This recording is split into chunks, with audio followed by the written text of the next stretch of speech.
So here's my um, presentation on the CRAP method. My name is Amber Sheffield. I evaluated 10 websites. My first topic was Georgia in the American Revolution. I teach Georgia Studies. And so I found a great website from the GeorgiaEncyclopedia.org. It was actually the new Georgia Encyclopedia. It was great. Um, Okay, so there we go through all of that. And then there's my image with my um, rubric. As you can see, like it scored well, it scored a 13. The only reason I knocked off points from the rubric was that because the credentials of the author were not listed on the website. I had to Google it, and the sources were a little older. This author, though, in particular, had actually been a director of Georgia history at the Augusta University, so it was really interesting. The second one was not terrible. It was basically, though, provided by a museum in Georgia, a very small museum, and it was limited information. Let's see. Again, there's the rubric. I would certainly need more information, and author was not listed at all, so I couldn't even Google to see if anything was any better. My next topic was Georgia in the Civil War, and the first one was really good. It was Legends of America. It was a really good site, although the author was super random. She and her husband run this site called Legends of America. Her name is Kathy Weiser, I guess, and she basically just started this as a hobby, but the information was great. As you can see there's the rubric. The second one was not terrible. It was actually an article that I might would use.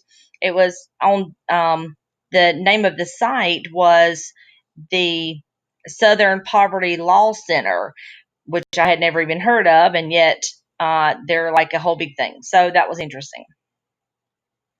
Okay. I scored it low though because it wasn't really the type of information that I needed, and her expertise was limited. Okay. All right. Then I go to Georgia in World War One. Obviously, I went through my historic things. So let's see. I think I skipped over one.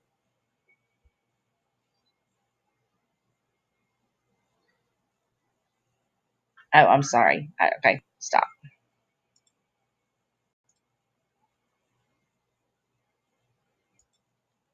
Okay, sorry about that. This was a podcast style broadcast that was very interesting, and what I liked about it um,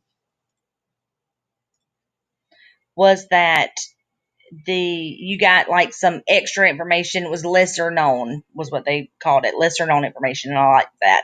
It would be a supplementary article.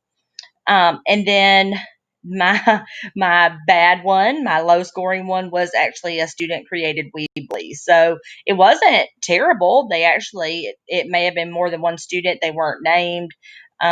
And as I say in my explanation, I would possibly show this to my students just to say, hey, here's an example of how you can do an online presentation, but then also make sure that you include your name and your references.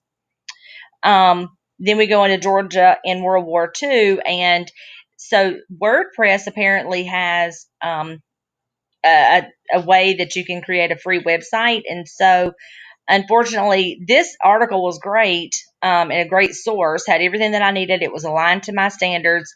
I had to take off, though, because the authors are named, but I think they're just for teachers. And so even when I Googled, I couldn't find anything, but it was aligned to the standards and it looked great.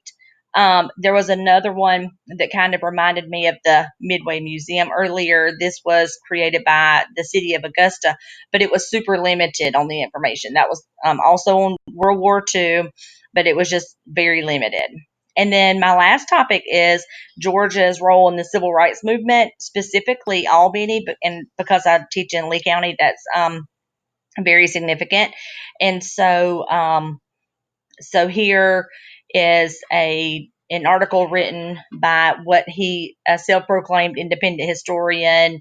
He did a great job with that, and it was in Albany specifically. And then my second article that was less and that I scored low was a Quizlet.